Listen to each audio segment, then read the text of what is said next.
Good morning everybody, how are you. आप कैसे हो? यदि आप ठीक हो तो कमेंट में लिख दें आई एम फाइन। तो आज का इस एपिसोड में बात करने वाले हैं ग्रेविटेशन चैप्टर के बारे में। अभी आप देख रहे हैं रुके बीम एजुकेशन। यदि आप मेरे चैनल पर नए हैं तो सब्सक्राइब कर ले, क्योंकि साइंस से रिलेटेड और एजुकेशन से रिलेटेड वीडियो इस पर अपलोड होते रहता है। तो आज का हम इस एपिसोड में बात करने वाले हैं ग्रेविटेशन चैप्टर के बारे में। ग्रेविटेशन चैप्टर के बारे में जो कि क्लास 9 से रिलेटेड है, फॉर क्लास 9 का ग्रेविटेशन चैप्टर। तो ग्रेविटेशन होता क्या है? ऐसा कहा जाता है कि बहुत सालों पहले एक साइंटिस्ट हुए आइजैक न्यूटन, जो एप्पल के ट्री पे के नीचे बैठे हुए थे, यहाँ पे बैठे हुए थे। जब एप्पल ग्राउंड पे गिरा तो उन्होंने अपना थॉट लगाना शुरू कर दिया, वाई इट्स हैपन। और बहुत सारी चीज़ों का आंसर वाई से ही मिलता है। तो इन्होंने स्टार्ट कर दिया रिसर्चिंग करना। तो उन्हें पता चला कि ग्रेविटेशन फोर्स अर्थ के पास है, अर्थ के पास ग्रेविटेशन फोर्स है। धीरे धीरे कंक्लूजन और रिसर्च हुआ तो पता चल गया कि यूनिवर्स, पूरे यूनिवर्स में ग्रेविटेशन है। और विदाउट ग्रेविटेशन हम लोग नहीं रह सकते हैं कहीं भी, क्योंकि हम लोग हैबिचुएटेड हो गए हैं कि ग्रेविटेशन होना ही चाहिए। ग्रेविटेशन एवरीथिंग के लिए है। ग्रेविटेशन जैसे ये दो ऑब्जेक्ट है, आप लोग देख रहे होंगे कि ये दो ऑब्जेक्ट है, फर्स्ट वन और सेकेंड वन। एक इस पे फोर्स लगा रहा है और एक इस पे फोर्स लगा रहा है, क्योंकि ग्रेविटेशन के कारण लगा रहा है। ग्रेविटेशन के कारण ये जो है इसके सेंटर पे इसके सेंटर पे लगा रहा है, और ये जो है इसके सेंटर पे लगा रहा है। वन ऑब्जेक्ट दूसरे ऑब्जेक्ट का सेंटर पे लगा रहा है, और दूसरे ऑब्जेक्ट का वो फर्स्ट वाला ऑब्जेक्ट के सेंटर पे लगा रहा है। इसी को कहते हैं ग्रेविटेशन। और ग्रेविटेशन कोई भी बॉडी पे एक दूसरे, यदि आप मोबाइल देख रहे हैं और यदि आप इस वीडियो देख रहे हैं तो मोबाइल या लैपटॉप से देख रहे हैं, तो मोबाइल और आपके बीच में जो फोर्स लग रहा है उसे ग्रेविटेशन कहते हैं। तो चलिए ग्रेविटेशन के बारे में कंक्लूजन और बात करते हैं। ग्रेविटेशन एक नॉन कांटेक्ट फोर्स है। तो नॉन कांटेक्ट फोर्स, यहाँ पे क्वेश्चन उठता है कि नॉन कांटेक्ट फोर्स होते क्या है। आप लोग 4 या 5, 6, 7 में आप पढ़े होंगे कि फोर्स के 2 टाइप्स हैं। First one is that contact force, second one non contact force. Non contact force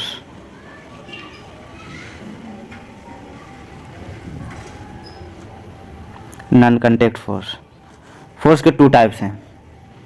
अब कांटेक्ट फोर्स कहते हैं किसको है? क्वेश्चन उठता है कि कांटेक्ट फोर्स कहते हैं किसको है।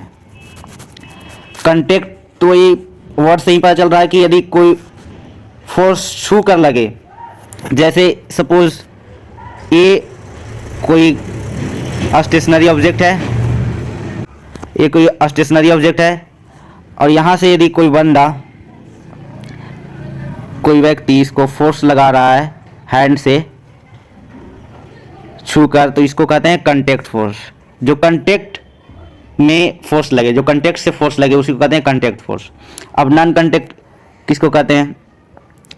नॉन कांटेक्ट किसको कहते हैं? चलिए इसी में जोड़ देते हैं नॉन कांटेक्ट फोर्स। इसी में आ गया नॉन कांटेक्ट फोर्स। अब इसी को हम बना देते हैं मैग्नेट। ये जो है आपका बन गया मैग्नेट, छोटा सा बार मैग्नेट। ये बार मैग्नेट, सपोज ये जो है बार मैग्नेट है, और यहाँ पे कुछ आयरन का ब्लॉक है, कुछ नेल है आयरन का। अब इसके द्वारा जो फोर्स अप्लाई किया गया है, वो नॉन कांटेक्ट फोर्स है, क्योंकि जो फोर्स है विदाउट कांटेक्ट लग रहा है। जो फोर्स कांटेक्ट के द्वारा लगे उसे कांटेक्ट फोर्स कहते हैं, जो फोर्स विदाउट कांटेक्ट का लगे उसे नॉन कांटेक्ट फोर्स कहते हैं। I hope you are getting. अब आप लोग समझ गए होंगे कि कांटेक्ट और नॉन कांटेक्ट फोर्स कहते हैं किसको है। तो ग्रेविटेशन एक प्रकार का नॉन कांटेक्ट फोर्स है, non contact force without touching, without contact. तो अब ये वेक्टर क्वांटिटी भी है। वेक्टर क्वांटिटी किसे कहते हैं? हम तो नहीं पढ़ाए लेकिन कहीं पढ़े होंगे तो मोशन में पढ़े होंगे कि क्वांटिटी टू टाइप्स के होते हैं, क्वांटिटी टू टाइप्स के होते हैं, क्वांटिटी टू टाइप्स के होते हैं। फर्स्ट वन स्केलर और दूसरा वेक्टर। स्केलर की बात करें तो ये सिर्फ मैग्नीट्यूड दर्शाता है। मैग्नीट्यूड बोले थे न्यूमेरिकल वैल्यू डिनोट करता है, न्यूमेरिकल वैल्यू डिनोट करता है। और वेक्टर बोले तो वेक्टर जो है क्वांटिटी टू टाइप्स क्या है, और स्केलर क्वांटिटी जो है magnitude, it means numerical value कि स्पीड कितना हुआ। अब बात करते हैं कि वेक्टर क्वांटिटी किसको कहते हैं, वेक्टर क्वांटिटी किसको कहते हैं। Vector magnitude plus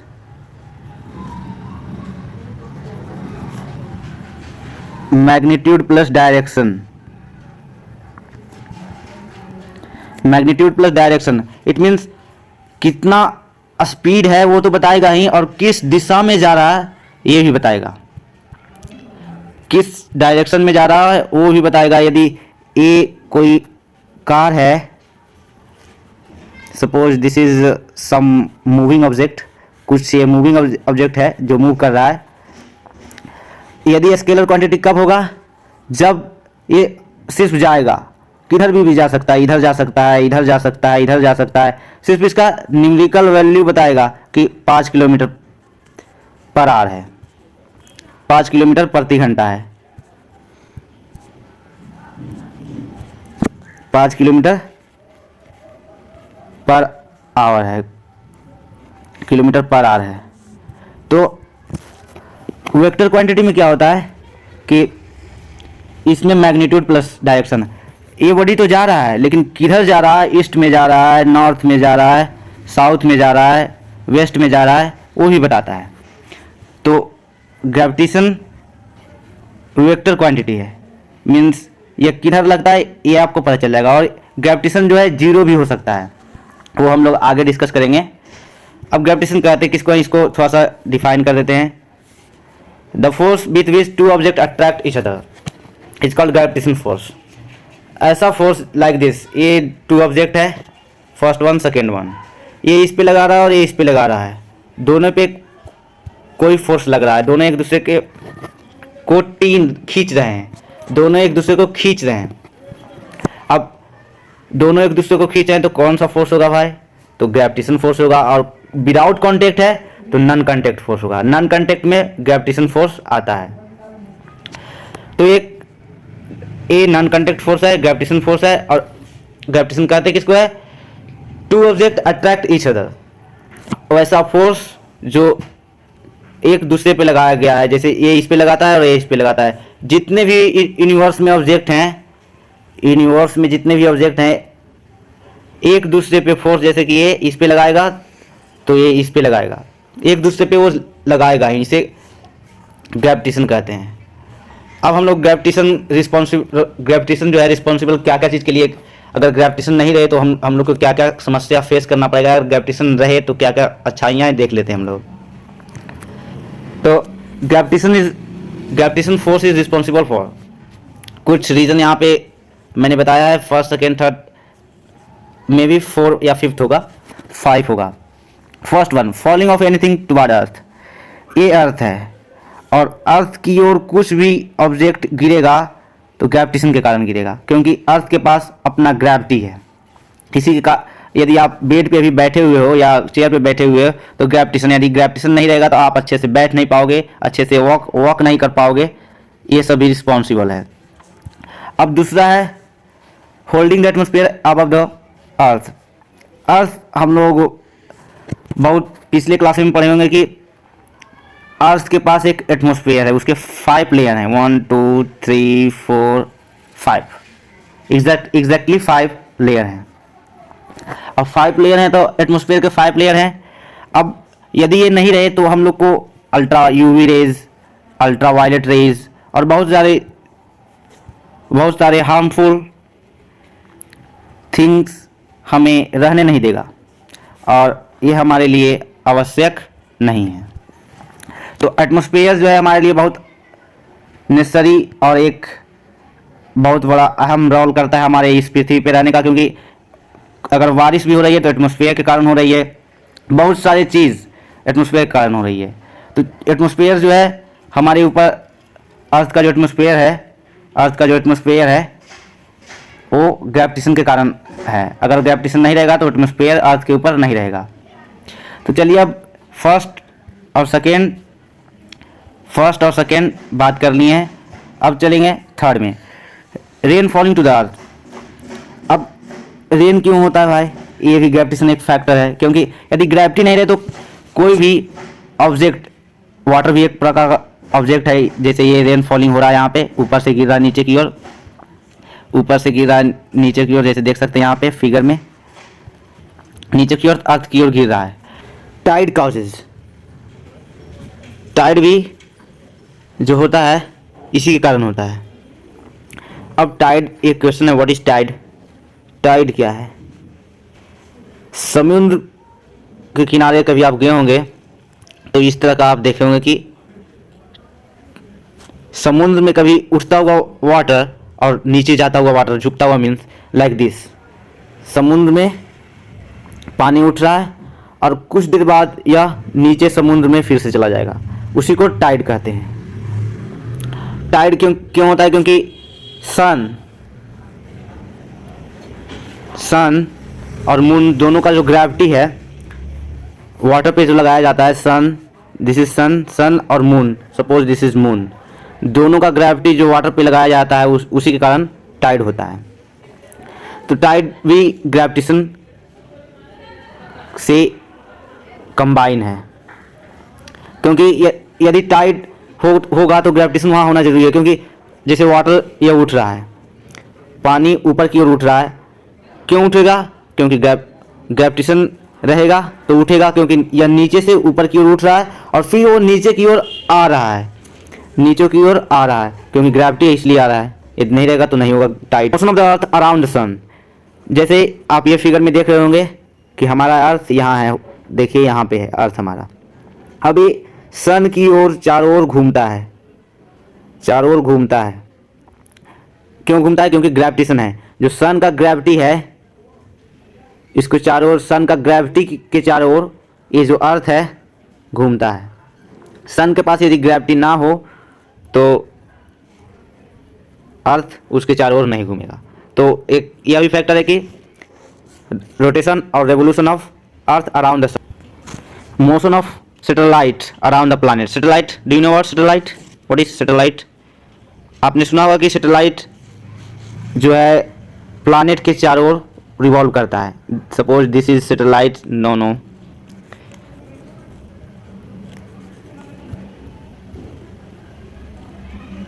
this is satellite, it may be like that.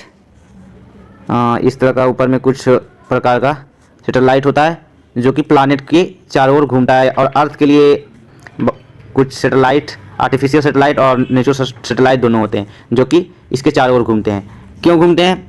क्योंकि ये जो प्लैनेट है इसका ग्रेविटी के चारों ओर सैटेलाइट रिवॉल्व करता है। तो I hope you are getting and you have got this one. अब हम लोग ग्रेविटेशन के कुछ और कंक्लूजन के बारे में कहते हैं। जैसे आप लोग जानते होंगे कि मैंने बताया कि ये दोनों ऑब्जेक्ट एक दूसरे पे फोर्स लगा रहा है, लेकिन क्वेश्चन यहाँ उठ सकता है कि ये जो ऑब्जेक्ट है, फर्स्ट वाला ऑब्जेक्ट है, ये इसको अपनी ओर क्यों नहीं खींच रहा है? तो चलिए हम लोग डिस्कस करते हैं। ऐसा कहा जाता है कि every object in the universe attract every other. मैंने अभी भी बताया था कि जितने भी ऑब्जेक्ट है, जैसे ये एक ऑब्जेक्ट है तो ये इस पे लगा रहा है और ये इस पे फोर्स लगा रहा है, ग्रेविटेशन फोर्स। और ये किसने बताया? न्यूटन ने। According to Newton, every object in the universe attract every other with a certain force. अब यहाँ पे कुछ और कंक्लूजन आए हैं। If the mass of the objects are small then the gravitation force between them is small. अब यहाँ पे एक देख लिए, छोटा वाला मास है, यदि इसका मास स्मॉल होगा तो ग्रेविटेशन भी ग्रेविटी भी स्मॉल होगा, ग्रेविटी भी स्मॉल होगा यदि, और ये दूसरा पॉइंट, किसी के पास कोई ऑब्जेक्ट है उसका मास स्मॉल है, इसी के कारण, जैसे आप कोई ऑब्जेक्ट पे बैठे हुए हैं या यदि आप लैपटॉप चला रहे हैं, अभी लैपटॉप चला रहे हैं, तो आप लैपटॉप को क्यों नहीं खींच पा रहे हैं? क्योंकि आपके पास स्मॉल मास है इन कंपेरिजन ऑफ अर्थ। अर्थ के कंपेरिजन में यदि हम जाएं, अर्थ के पास बहुत बड़ा मास है और इसके कारण उसके पास बहुत ज़्यादा वाला ग्रेविटी है। तो अब हम लोग बात करते हैं कि if the mass of the object are larger then the gravitation force between them, यदि मास जो है उसका ज़्यादा होगा तो ग्रेविटेशन फोर्स भी ज़्यादा होगा। If the mass of the object are larger then the gravitation force between them is larger. देखिए ये दोनों लार्जर है, इसके बीच में जो ग्रेविटेशन फोर्स लग रहा है वो भी लार्ज होगा। तो अब हम लोग बात करेंगे यूनिवर्सल लॉ, जो कि न्यूटन द्वारा दिया गया है और ये सभी जगह इसे लागू किया जा सकता है। यूनिवर्सल लॉ, ये जो लॉ न्यूटन द्वारा दिया गया है, न्यूटन द्वारा दिया गया है, न्यूटन द्वारा दिया गया है, ये लॉ न्यूटन द्वारा दिया गया है। यदि क्वेश्चन आए कि this law refer to Newton, यदि न्यूटन ने या लॉ को रेफर किया है, तो अब इस लॉ को कैसे डिफाइन कर सकते हैं? देखिए, इफ या everybody in the universe attract every other with a certain force, with a force, और with a certain force भी कर सकते हैं।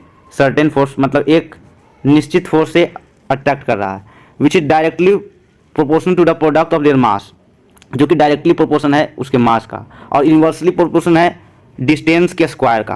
तो यहाँ पे हम बना लिए हैं एक, दोनों इसमें दो इक्वेशन बनेंगे इस लाइन से, दो हम इक्वेशन दो बना लिए हैं। देखिए, पहला हमने पढ़ा था कि the force between two body which is directly proportional to the product of their masses.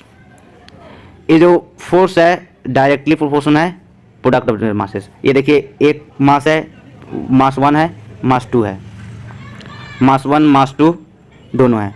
अब इसके बीच का जो डिस्टेंस है, इसके जो बीच का जो है वो उसके डिस्टेंस कहेंगे, और जो फोर्स लगा रहा है एक दूसरे पे, वो फोर्स यहाँ पे है, और ये जो मास है एक m1 है और एक m2 है। तो हम बात करेंगे कि force is directly proportional to the mass of, two product of mass. Force जो है डायरेक्टली प्रोपोर्शनल, ये है इसका भी मास, इसका दोनों का प्रोडक्ट मीन्स इनटू है, डायरेक्टली प्रोपोर्शनल है। अब दूसरा लाइन हम लोग डिस्कस करते हैं। The force between two bodies is inversely proportional to the square of the distance between them. अब फोर्स जो है इनवर्सली प्रोपोर्शनल है स्क्वायर का, डिस्टेंस का स्क्वायर का, ये डिस्टेंस का स्क्वायर इसका इनवर्सली प्रोपोर्शनल है। तो हम लोग इसका फॉर्मूला पुट करते हैं, क्योंकि ये इक्वेशन 1 हो गया, ये इक्वेशन 2 हो गया। हम लोग फॉर्मूला इसका कैसे बनाएंगे? अब combining equation 1 and 2, combining equation 1 and 2, अब हम लोग क्या करेंगे कि इसका भी हम लोग जैसा कि पढ़ें कि इक्वेशन 1 और इक्वेशन 2 हम लोग बना लिए हैं। तो हम एक इक्वेशन को फाइंड करने के लिए ये दोनों इक्वेशन को कंबाइन करना पड़ेगा। चलिए कंबाइन करते हैं। ये मैंने व्हाइट बोर्ड पे आ गया है कंबाइनिंग इक्वेशन। फर्स्ट वन था force is directly proportional m1 into m2, और दूसरा था फोर्स इनवर्सली प्रोपोर्शनल 1/r²। अब इसको हम कंबाइन कर देंगे, ये इक्वेशन 1 है, ये इक्वेशन 2 है, इसको हम कंबाइन करेंगे तो कुछ इस प्रकार का पाएंगे, m1 इंटू m2/r²। अब ये जो प्रोपोर्शनल का जो साइन है उसको हटाने के लिए कांस्टेंट का, इसको हटाने के लिए कांस्टेंट का प्रयोग करते हैं। तो कांस्टेंट जैसा कि बुक में दिया गया है, कांस्टेंट जो है ग्रेविटेशन जी, कांस्टेंट जी है, तो हम लोग यहाँ पे यूज करेंगे तो हो जाएगा। जैसे कि यहाँ पे मैं इरेज कर देता हूँ और एक फ्रेश वाला मैं बना देता हूँ। F is equal F proportional का साइन था और m1 इंटू m2/r² था। हम लोग कंबाइन कर लिए थे, अब मैं इसे इरेज कर दिया हूँ। तो हम लोग ने पा लिया था F proportional m1 into m2 by R square. अब इसको प्रोपोर्शनल का हटाने के लिए हमें ग्रेविटेशनल जी का प्रयोग करना पड़ेगा। तो F is equal to G into m1 in m2 by R square. तो ये हमारा बन गया फॉर्मूला। और ये क्या चीज़ का फॉर्मूला है?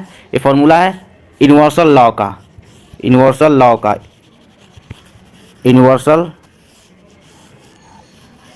लॉ का, जो कि न्यूटन द्वारा दिया गया है, न्यूटन द्वारा दिया गया है। तो हम आई hope you have got this. कैसे कैसे हम लोग फाइंड किए? पहला रिकॉल कर देते हैं एक बार। F directly proportional m1 into m2। उसके बाद दूसरा हम लोग इक्वेशन बनाए F directly inversely proportional 1 by R square. अब इसका हम कंबाइन करके F is equal to G m1 into m2 by R square हम लोग फाइंड कर लिए हैं। इसका इक्वेशन है। इससे हम फोर्स भी फाइंड कर सकते हैं, कहीं भी यूनिवर्स में फोर्स फाइंड कर सकते हैं इसके ये फॉर्मूला को लगाकर। Finding the SI unit of G, हम लोग यूनिवर्सल लॉ को लेकर चलते हैं। यूनिवर्सल लॉ में हम लोग फाइंड किए थे F is equal to m1 into m2 by R square. अब इसके कैपिटल जी सॉरी, अब इसके अकॉर्डिंग पुट करना है, इसके सिर्फ हमारे पास जी का वैल्यू फाइंड करना है। तो जी के वैल्यू को नहीं पुट करेंगे, मीन्स यूनिट को नहीं पुट करेंगे, बाकी सभी का यूनिट पुट कर देना है। चलिए पुट करते हैं। एफ का यूनिट था न्यूटन, न्यूटन पुट कर देते हैं।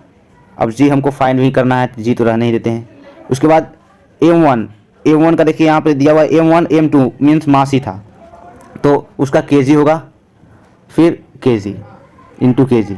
उसके बाद आर जो था डिस्टेंस को डिनोट करता था, इसलिए ये मीटर है। इट मीन्स मीटर स्क्वायर, क्योंकि आर स्क्वायर था तो मीटर स्क्वायर ही होना चाहिए। फॉर्मूला में आर स्क्वायर था तो मीटर स्क्वायर होना चाहिए। अब हम जी को इधर ही रहने देते हैं RHS की तरफ, और सबको LHS की तरफ ले चले आते हैं। तो nm स्क्वायर, इसको हम यहाँ पे ट्रांसपोज कर दिए। अब ये जो है दोनों नीचे चला आएगा। अब kg दोनों इंटू होगा तो kg स्क्वायर। अब ये हमारा आ गया एसआई यूनिट ऑफ जी। इसको न्यूटन भी कहते हैं, न्यूटन को सम्मान में दिया गया है ये यूनिट न्यूटन, इसको न्यूटन भी कह सकते हैं। nm square by kg square.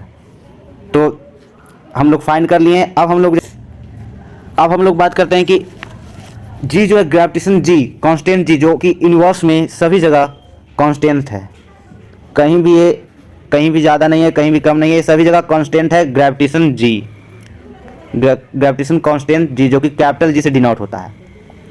इसे फाइंड कैसे किया गया है और इसका वैल्यू कितना है, मैं वैल्यू बता दूं।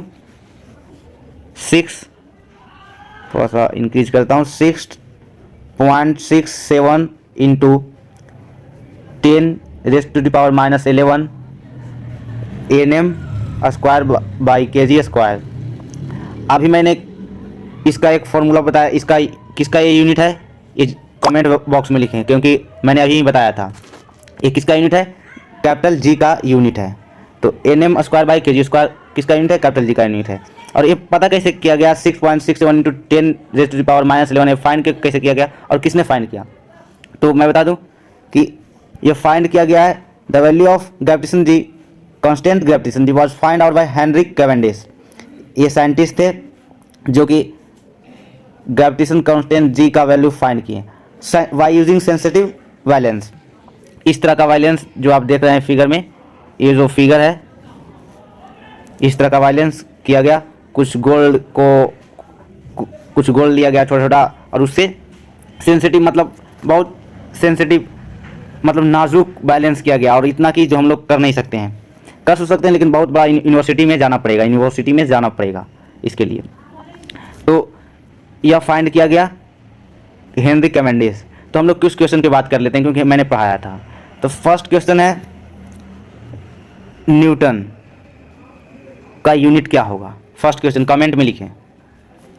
सेकेंड क्वेश्चन यूनिवर्सल लॉ किसने दिया? सब जितने भी मैंने पढ़ाया था नहीं याद है तो पीछे जाकर देख लीजिए और कमेंट में मुझे बताइए। थर्ड क्वेश्चन है the value of capital G, it means gravitational constant जी क्या होगा? मैंने अभी पढ़ाया था जस्ट, तो पीछे जाकर देख लीजिएगा। और यह वीडियो कैसा लगा कमेंट में ज़रूर बताएं, और यदि आप मेरे चैनल पर नए हैं तो सब्सक्राइब कर लें, क्योंकि ऐसा लेटेस्ट वीडियो आप तक जाता रहेगा फिजिक्स साइंस से रिलेटेड। तो थैंक यू फॉर वॉचिंग।